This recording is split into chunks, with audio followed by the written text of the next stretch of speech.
동시에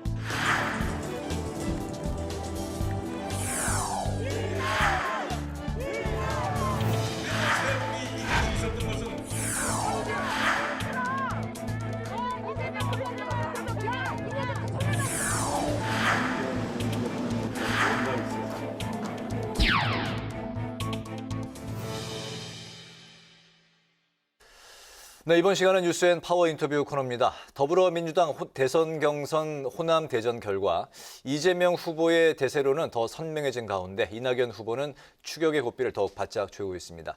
홈그라운드에서 아쉬운 성적표를 받은 이낙연 캠프의 분위기와 또 앞으로의 전략은 무엇인지 이낙연 캠프 대변인을 맡고 계신 더불어민주당의 이병훈 의원과 관련 이야기 나눠보겠습니다. 이 의원님 안녕하십니까? 네, 안녕하십니까? 네. 먼저 그 여의도 현안부터 살펴보겠습니다. 지금 현재 그 언론중재법 입법 이제 오늘이 그 대인데 국회 문체위원이시고 또 여당 의원 입장에서 언론중재법 본회의 처리 여부에 대해서 이제 어떤 생각을 갖고 계십니까? 우리 문체위에서 8월 30일 저희들이 수많은 논의를 거쳐서 안을 내놨던 것이고 그때 여야 합의해서 8월 30일에 9월 27일까지 해서 여야 협의체를 구성해서 결론을 내자. 네. 그 날짜가 오늘이죠. 네. 근데 이제 문체위 과정에서는 저희들의 대안에 대해서 야당이 어떤 대안을 제시해 본 적이 없었습니다. 전체적인 반대만 했었지. 네. 서로 대화를 하려면 대안이 좀 있어야 되는데 대안 없이 반대만 했었거든요. 그래서 그 안을 가지고 지금 여야 협의체에서 회의를 하는데 오늘 쪽으로는 어떤 형태로든 처리가 되지 않을까 그렇게 보는 것이죠. 아, 야당이 계속 반대하면 강행 처리도 있을 수 있다. 그럴 가능성도 있다는 그런 말씀이시군요. 지금 그때 그 여야 합의가 네. 27일까지 결론을 내리기로 했지 않습니까? 네네. 그걸 서로 준수해야 될 것으로 보여져서 오늘 처리될 것으로 보여집니다. 아, 그렇군요. 예, 네. 알겠습니다. 근데 이제 그 언론중재법에 대해서 이제 그 반대하는 그런 이제 각계의 목소리도 있지 않습니까? 이 부분은 그렇다면 앞으로 어떻게 풀어나갈 생각이신가요? 지금 이게 제대로 잘 안 알려져서 그렇지 지금 사실은 언론중재법이라는 것이 가짜 뉴스를 배제하자는 것이죠. 가짜 뉴스에 대한 피해를 구제하자는 것이 다른 법령에 담을 수가 없으니까 언론중재법에 담아진 거란 말입니다. 네. 그래서 이제 언론의 자유는 그건 헌법에도 보장된 거 아닙니까? 언론의 자유는 보장하되 가짜 뉴스로 인한 피해에 대한 구제를 하기 위해서 언론중재법에 담아놓은 것이다. 네. 그 이제 징벌적 손해배상제하고 몇 가지가 들어있는데 기본적으로는 언론의 자유를 탄압하는 건 아니거든요. 네. 민주주의 국가에서 있을 수 없는 일이죠. 그래서 이건 찬반의 논리가 팽팽한데 이 법 고치기 쉽지 않아요. 정말 언론이기 때문에. 근데 국민을 생각해서 국민 입장에서 판단하면 되리라고 보여집니다. 네, 알겠습니다. 또 의원께서는 지역구가 현재 광주 동구 남구이잖아요. 네네. 이번 추석에 그 지역구 민심이 좀 어땠습니까? 크게 봐서 당심과 민심이 분리되어 있다고 저는 생각을 한 거예요. 지금 이제 추석 때 인구에 해자된 말들이 대장동 사건이 상당히 많이 퍼져 있었습니다. 네. 그리고 그다음에 이제 민주당 경선에서 대세론이냐 아니면은 야당을 이길 후보냐, 네. 누가 본선 경쟁력이 있느냐 이런 것들이 많이 막 거론이 됐는데 역시 당심은 좀 전체적인 여론이 앞서가니까 그렇게 무난하게 흘러가는 것이 아닌가 싶어서 제 입장에서는 상당히 좀 섭섭한 예측을 좀 벗어나는데 광주 전남은 신승을 했거든요. 네. 전라북도는 또 차이가 많이 나게 되고 그런 아쉬움이 있었어요. 그래서 기본적으로는 당심과 민심이 격차가 많다 이렇게 봅니다. 그렇군요. 네. 이제 이틀간의 이제 호남 경선 결과 이제 성적표를 받아들었는데 이낙연 캠프로서는 이제 좀 아쉬움이 많이 좀 남아 있을 것 같습니다. 현재 그 캠프 분위기는 어떻습니까? 아쉬움이 많이 있죠. 네. 아쉬움이 많이 있는데 적어도 호남 경선에서는 호남의 전략적 선택이 과연 뭘까? 뭐 기존의 전략적 선택이라는 것은 될 사람 밀어주자 이런 게 좀 있지만은 또 한편으로는 본선 경쟁력이 중요하잖아요. 예선에서 1등 나면 뭐 하겠어요.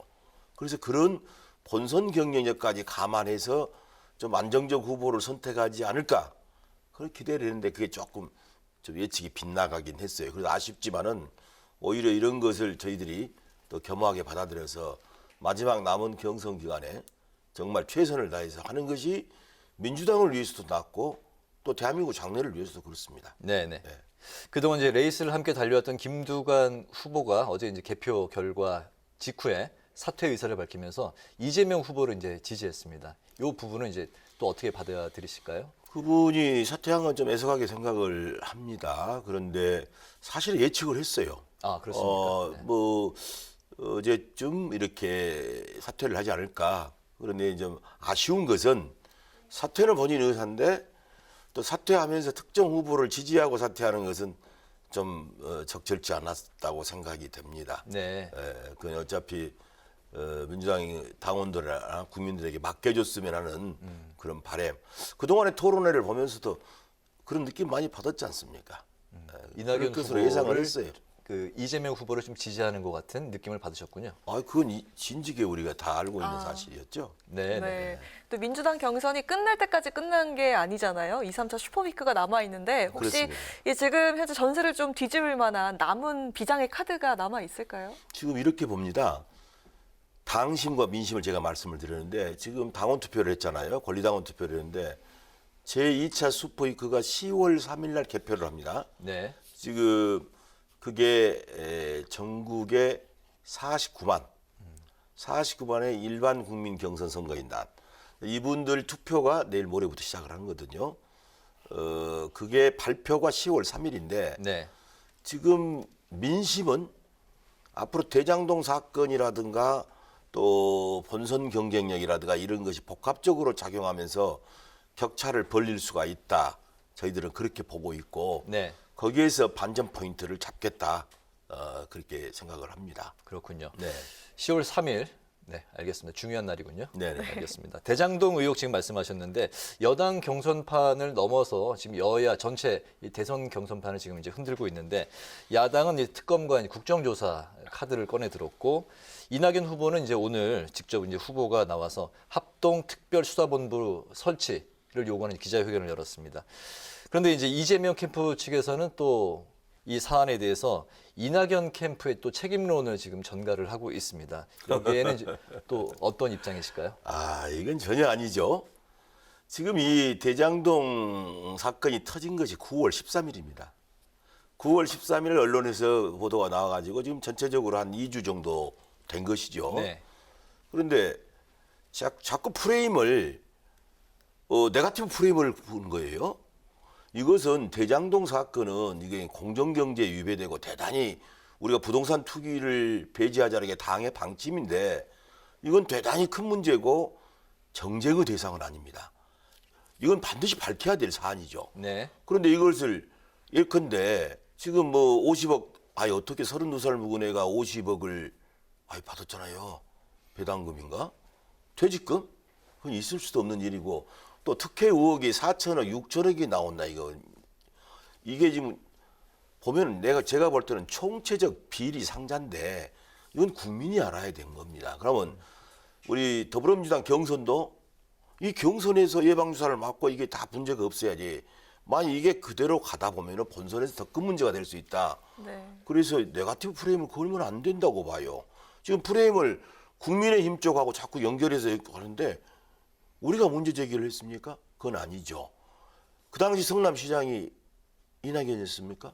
아니지 않습니까? 설계자가 이낙연 후보였습니까? 그 당시 성남시장이 이 모든 사업의 중심에가 이재명 지사가 있었고 시장 당시에 설계자도 그 당시 이재명 시장이었습니다.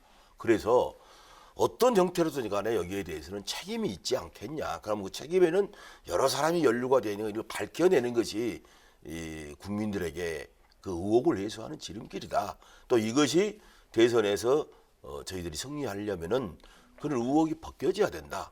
그런 취지에서 얘기를 하는 것이죠. 네, 네. 이것만 짧게 한번 들어볼까 하는데요. 그래서 곽 의원이 전격 탈당을 했습니다. 이 대응책 어떻게 생각을 하시는지 의견 들어보도록 하겠습니다. 그분이 탈당을 할 수밖에 없는 상황이죠. 자꾸 그러는데 어쨌든 그것은 정부 합동 특별 수사를 통해서라도 빠른 시간 내에 관계 그걸 이렇게 수사를 해서 밝혀내야 됩니다. 그 아들 문제인데 어떻게 연계가 됐는지 그런 것은 국민적 의혹을 우리가 해소를 해주는 게 우리 공인의 의무 아니겠습니까? 그래야 된다고 생각합니다. 알겠습니다. 야당의 대선판에 대해서 한번 또 말씀을 들어보겠습니다.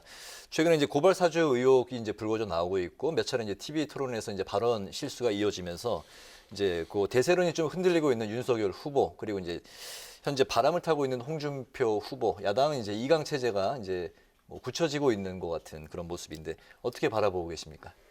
다른 집 사정을 제가 평하기는 좀 적절치 않은데 네. 그래도 이제 주변에 여러 국민들 얘기를 들어보면은 윤석열 그 후보는 전혀 준비가 돼 있지 않는 사람이다. 지금 여러 토론에서 나타나듯이 그다음에 가장 큰 게 검찰 고발 사주 의혹. 이건 대단히 큰 문제라고 다들 거의 인식을 하고 있는 것 같고 홍준표 후보는 좀 그 오랜 정치 경험이 좀 있잖아요. 또 말이 시원시원하잖아요. 네. 근데 그렇다고 해서 홍준표 후보한테는 뭐 결함도 별로 안 보이니까 저쪽 당에서 상당히 경쟁력을 갖고 올라가지 않겠냐 그런 얘기들을 많이 하던데요. 예. 네, 네. 네, 이제 마지막 질문이 될 것 같은데요. 이제 나흘 뒤면은 국정감사가 시작이 됩니다. 삼성급 초선으로 불리시는 의원님께서 이번 국감에서 좀 주안점이라든가 계획 같은 거 무엇인지 여쭙고 또 마무리를 할까 하는데요. 한번 들어볼까요? 이번에 국감은 아무래도 지금 대선을 앞두고 있기 때문에 좀 많이 그 정치판으로 흘러갈 소지가 있는데 저희 문체위에서는 적어도 지금 뭐 BTS다 뭐다 해가지고 우리가 문화 콘텐츠 힘이 많이 보이고 있잖아요. 근데 밖으로 나타난 그걸 보기만 얘기할 게 아니라 우리 국민의 전반적인 문화적 저력을 키워주는 것이 어떻게 해서 키워내서 문화 강국을 지속시켜 나갈 거냐. 저는 그 첫 번째가 가장 중요하다고 보고 두 번째 코로나 때문에 관광업계라든가 예술 쪽이라든가 체육 쪽이 다 힘들어요. 그래서 비대면으로 할 수 있는 활성화 방안들에 대해서 비대면 활성화 방안들을 좀 적극적으로 정책 질의를 해나가는 것과 동시에 네. 스포츠 폭력이 있잖아요. 엄청난 사건이 있었는데 네네. 그 지금 어떻게 진행이 되고 있는지 비리를 제대로 근절시키는 것들을 하나하나씩 따져보도록 그렇게 할 생각입니다. 네, 그렇군요. 네. 오늘 그 나오셨는데 뭐 그 마지막으로 뭐 한 말씀 하실 말씀이 있으실까요? 지금 내년도 대선이 굉장히 중요한데 이 대선을 정말 우리가 냉철하게 국가의 장래를 생각해서 좀 봐주셨으면 하는 그런 생각입니다. 이게 국가의 장래를 우리가 G8에서 G7에서 G5까지 들어가려면은 외교, 내치 이게 모든 게 다 갖춰진 분이 하는 게 낫겠다. 그러니까 저는 뭐 이낙연 캠프 대변인으로서 아주 신념을 가지고 있어요. 네. 지금은 어렵지만은 반드시 극복을 해서 국가의 장래를 위해서 확장력 있는 후보, 본선 경쟁력 있는 후보, 우리 이낙연 후보가 승리를 하기를 기대를 하면서 많은 관심을 좀 가져주시기를 부탁드립니다. 알겠습니다. 방금 들어온 이제 속보부터 좀 전해드리겠습니다. 여야는 언론중재법 협상과 관련해서 오늘 본회의를 열지 않고 추가 협상 후에 내일 오후 2시에 본회의를 열고 또 협상을 이어가기로 했다는 소식입니다. 오늘 그 뉴스앤 파워 인터뷰에서는 이낙연 캠프 대변인을 맡고 있는 더불어민주당의 이병훈 의원과 함께 호남 경선 결과 그리고 앞으로의 전략 그리고 대장동 의혹까지 살펴봤습니다. 오늘 말씀 잘 들었습니다, 의원님. 네, 감사합니다. 고맙습니다. 감사합니다.